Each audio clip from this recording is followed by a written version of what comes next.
we have Cooper G. McBride listed as G.I. Joe Classified number 86 in the series produced by Hasbro. There's lots to unpack here as we take a look at Lowlight, originally debuted in 1986, with a classic 3.75-inch G.I. Joe action figure line, which this particular design is heavily influenced, right down the grenade on his chest, which we'll see right there. We've also got the weird shoulder patch thing going on. I don't know if that's used in any military, to be honest. I kind of doubt it, but it's a great visual flair. So it's packed with tons of accessories, as we can see, 10 in total, and obviously a much better character mold. If you're a fan of this Night Stalker, then this would be the figure for you. So if we take a look at the box, unfortunately completely underwhelming because you can't see the figure inside, and you're basically relying on those glamour shots to figure out just what's going on inside this box. Little diagonal design with all the accessories, I guess you can see. Wish there was a little bit more focus on the art here, because this is just, again, an action figure glamour shot. Yeah, I don't know what to think of that. It's not even particularly good one. I feel like there's a lot of fan photographers who do a much better job. Little scan code, I suppose you could, and yeah, all the accessories. Also, another disappointing thing is, and I've already forgotten because it's been a while since I opened the last G.I. Joe Classified, is, did they used to have information back here? Or is it just me? Anyway, let's take a look at what's inside the box. So the articulation goes as follows: swivel hinge ankles, boot calf swivel, double hinge knees, which are pinless, swivel thighs, ball jointed drop down hips, waist articulation, which is ball jointed swivel waist. We've got ab crunch torso. We've got swivel hinge drop down shoulders. We got ball jointed neck base, ball jointed head, swivel hinge shoulders, double hinge elbows, pinless, and swivel hinged wrists.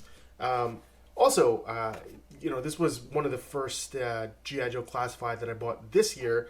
All the accessories come in this little thing that looks like a gun case, which is pretty cool. Rifle case, whatever you want to call it. It's got his number on it. It's not, which is not 98, it is 86. And I guess something new to me is the packaging. Sorry for the crinkle, guys. It is now a sealed wax pack. So that's pretty cool. That way nothing falls out, I suppose. Anyway, we're going to dive right into that one in just a moment. According to this sell sheet, and this is verbatim, this Lowlight figure contains 10 character-inspired accessories, including backpack, weapon case, knife, his signature goggles, and 2 weapon accessories, plus a footlocker to stow all his gear, which I suppose the cardboard box? No. This has to be it, right? I don't know. Anyway.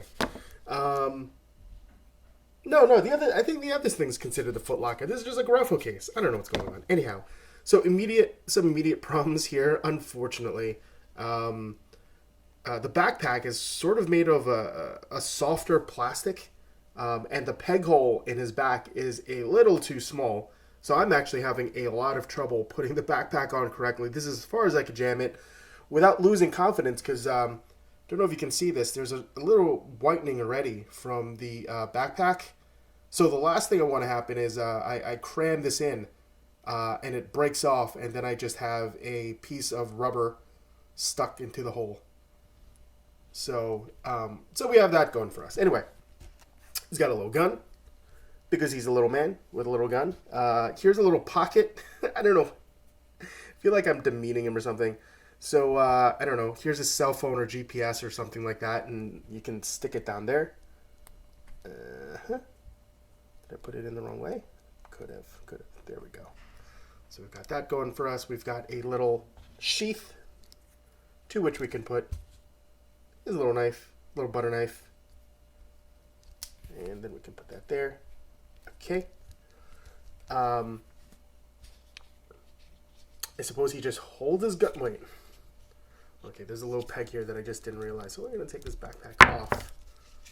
Let's see whether this one does a better job. I don't think that's how it's supposed to work. All right. I think I got it wrong, and I figured it out now. There we go. I suppose. No, no, no. That backpack's still just wrong. Anyway, if we forego this chunk of plastic that actually did really just, underwhelming anyway, we have a rifle case, and this is fine by me. We've also got his goggles. Also, if we take a look at his eyes, man, he looks tired. And as far as features go, not one of my favorites. And to be honest, I'm collecting a bunch of this from the G.I. Joe collection specifically because I want to kit bash this guy into Solid Snake, for my absolute favorite game, Metal Gear Solid. But to this point, sorry, got a little distracted here. Was his eyes are kind of eerie because it lacks, I don't know. I mean, he looks like he's been lacking sleep in a while. And apparently his character bio confirms, as a child, this is, again, quote-unquote, Lowlight was afraid of the dark until one precarious outdoor expedition he was found 3 weeks later with a flashlight and a grin from ear to ear. Wait until dark. It doesn't matter what field of fire the bad guys control, the night belongs to Lowlight.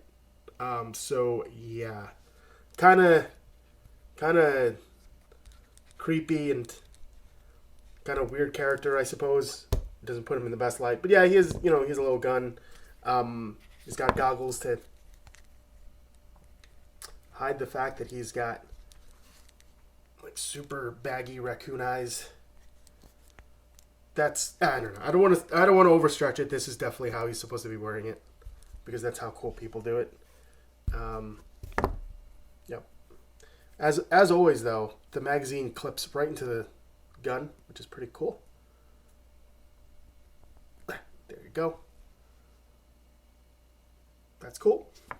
But again, the highlight for me is this rifle case because it has a rifle, the silencer, the scope. It's got the tripod, so that is really, really, really cool. And totally makes up for this trash backpack. Absolute trash. Get out of here. Anyway, there he is, looking ultra cool as always.